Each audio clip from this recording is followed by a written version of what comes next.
What's going on, Fishy Friends? Rich here, Rich's Fishes, and today we got a little fish room update. So, last couple of videos I was talking about some spawning activity from some of my German blue rams. We'll go check that out in a couple of minutes. First things first, I want to thank everybody for watching. Welcome any new subscribers. Thank you all the old subscribers. And anybody who's not subscribed, do me a favor. Go hit that button, subscribe right now, and follow along for lots more just like this. Leave a comment, share this video, tell all your friends. It's always free. Take advantage. So, alright, stand over here by the Planet 55-gallon tank over here, where a couple of angelfish have been spending their days for a while now. Let's see if I can't make filming a little bit easier. That's a little bit better. So we got a couple of large angels in here, and I had seen some eggs over in this tank every once in a blue moon over here on the filter intake, and I wasn't quite sure who was laying eggs and who might have paired up with who. And lo and behold, earlier today I came down here and there's a bunch of free swimming fry. I don't know if I'm going to be able to make them out, unfortunately, because now the parents, I thought I was watching the parents eat all the fry, unfortunately, but I think what the parents were doing was scooping them up out of the water. Well, obviously out of the water. They're not going to scoop fish out of the air. But the parents were scooping them up out of the water and moving them down here into the plants and keeping them away from all the other fish.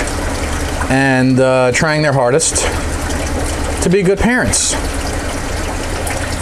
So it looks like that angel right there, I guess it would be termed a koi angel. It's not truly a koi angel. It's a silver body with a yellowish head, for lack of a better term. And then that zebra right there, which the patterning and the coloration on that fish has dramatically changed in the past 24 hours or so. Those black stripes are much more pronounced than they've ever been, and I think part of it is due to the fact that it is aggressively trying to take care of its young and protect its area and keep all the other fish away. They're doing such a good job. I put a cube of freeze-dried blackworms in here almost an hour ago. I put 2 cubes in. I put one of them right over here by that fish. You can't even see that fish because of the glare again. Hang on, bear with me here. What I got over here to help me film is a line that runs across the room and some black curtains.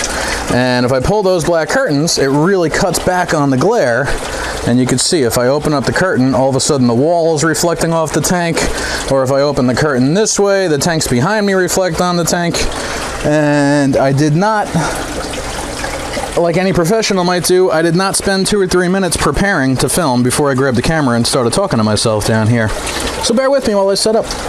So I moved the curtains, and that helps me get in here and actually see what's what in this tank.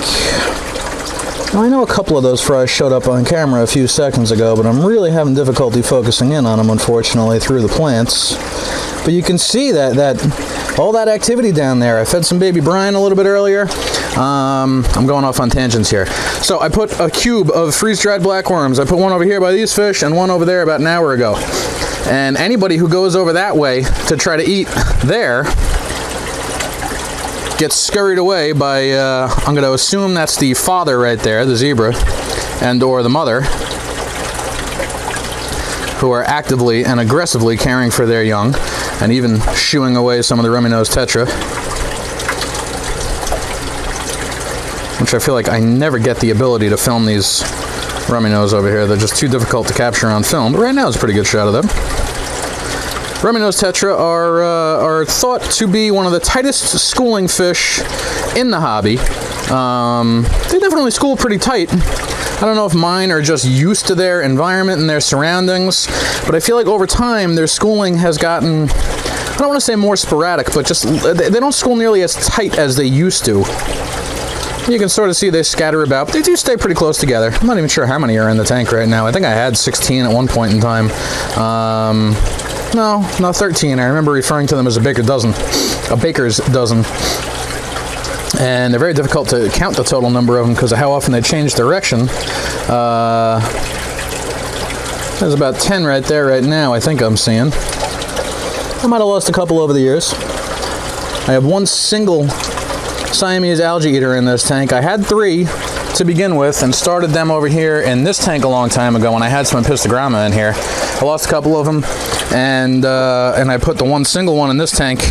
Oh, it's been in here for, I mean, at least a year. I'm not even sure how long. It's gotten pretty sizable. I know it would be doing much, much better if it was with a few more of its own kind. It's just the only one I have, and I don't really want to keep many of them, so I don't want to go out and buy some more, but it's doing very well. There's also a zebra loach in this tank. I've had that zebra loach probably 4, maybe 5 years, and I always, in any tank I've had him in, I've always assumed the worst and assumed he met his demise, and I don't know for sure it's a he. And then lo and behold, you know, sporadically and randomly, I'll see him pop up when I feed. All of a sudden, he'll come shimmying out of that pile of moss over there or back there. Over here, I got a real big piece of driftwood, and there's some anubias tied to it. You can see some of the anubias leaves. And on top of it, I got a whole lot of moss, and then there's a mat of riccia up top that's now covered in duckweed. But you can sort of see the riccia sticking up and out of the water. That's on the top of a giant piece of driftwood. That piece of driftwood is standing on end and goes all the way down over here. You might be able to barely make it out. And then behind that, well, over here is some bulbitis over in the corner. The glare is getting at us again. There's some bulbitis in the corner there, and there's the intake to the sun canister filter behind the piece of wood. And for a while, I've seen a couple of the angelfish heading over to that back corner, specifically these 2 that I now see caring for these fry. And I think they've been spawning over there on that intake tube, and since I can't physically get over in that corner, I was never able to see them. So like I said, I had seen some eggs earlier in this week on that filter intake, on the hang-on back filter, but I honestly was oblivious to the fact that there were eggs anywhere that turned into wigglers and now are free-swimming fry. And judging by how they're moving and the size of them, they've been free-swimming for at least 24 hours already, potentially longer. And that's one of the other giant angels in this tank. That is not the zebra that I believe to be the father of the pair.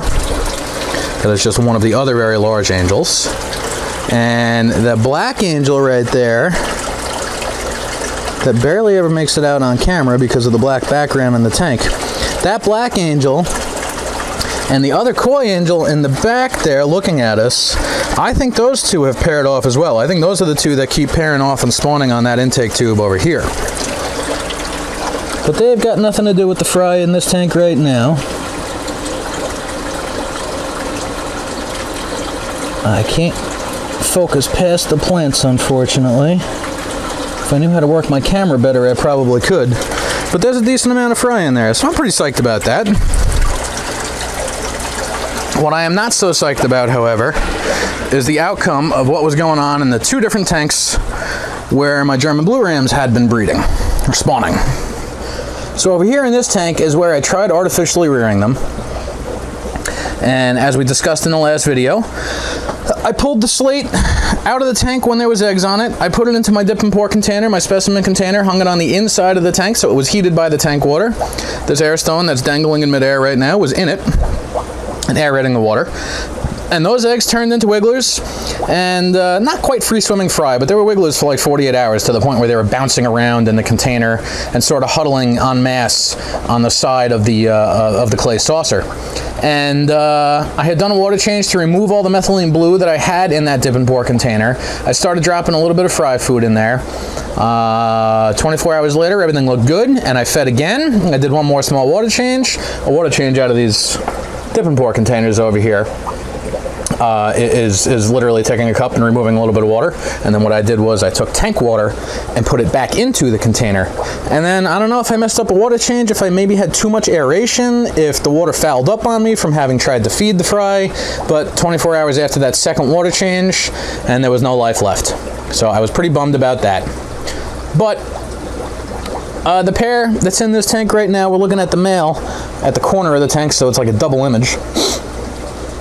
I don't see the female right now, but I expect these guys will continue spawning for me here and there. Now, there's the female over on the other side of the tank. Where the hell'd she go? Now, if you can look past all the dirty glass, there's a beautiful fish back there. So I was bummed that my attempt at artificially rearing the fry did not work. I will continue to potentially try that, and we'll see how that works. And then behind me is the other tank that I had moved a pair of rams into, and these guys also spawned for me. And as we discussed in the last video, they initially spawned over here on that saucer, and then they moved all the eggs into the inside of the flower pot, where there's a bit of debris right now. Those eggs turned into wigglers. They were doing a very, very good job, it seemed like, trying to care for the fish, to care for the fry and for the wigglers and for the eggs. And they turned into free-swimming fry. They were bouncing all around, all over the bottom of the tank. They were scattering about everywhere. The parents were trying real hard to scoop them up and keep them contained in one spot and bring them back at least near that flower pot. And I had started feeding baby brine, and I was very reluctant when I did my water change to vacuum up anything off the bottom of the tank, because there was debris collecting on the bottom of the tank, but that's where all the fry were hanging out too. So I made sure to just kind of skim off the top, so to say, when I was doing my water change in the tank. And then 24 hours after that, unfortunately, there was no fry left. I don't know if they died. I don't know if the parents gobbled them up. I wasn't here to see it, so I'm not 100% sure. But needless to say, there's no fry left in the tank. And now I'm a little bit worried about the male. The male sort of seems like he's been depressed.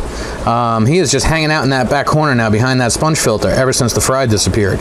Now, he was actively engaged in trying to parent those fish. As we talked about in that last video, he was sort of tag teaming. He and the mom would take turns hanging out over in the flower pot. One of them would hang out in the flower pot right on top of the eggs and the wigglers. The other one would sort of be searching for food and swimming back and forth, and then they would sort of trade. The one that was in the flower pot would wait for the other one to come by. They would sort of, you know, high-five each other, tag each other, and then switch positions. Then the second fish would stay in the flower pot, while the other fish would swim around the tank looking for food, in theory, and just sort of being a fish. And then, like I said, ever since those fry disappeared on me, the male has just sort of been lethargic and hanging out in that back corner, and I'm not thrilled about that. Now, rams can be very sensitive. Rams can, unfortunately, die suddenly sometimes, and I really hope that's not the case with that guy back there. And I hope I see another spawn from these guys in the somewhat near future. And all the other rams over here are doing very well. All my discus are doing very well. Over here in the 38-gallon grow-out tank. Up there in the 20-gallon high where I got that pair of red covers. And everywhere else in the fish room where there's a few discus. So anyway, guys, it's hot in my fish room. I am sweating like crazy right now. So I think that's my cue to end the video. So, comment, rate, subscribe, let me know what you think. And I'll see you guys next time.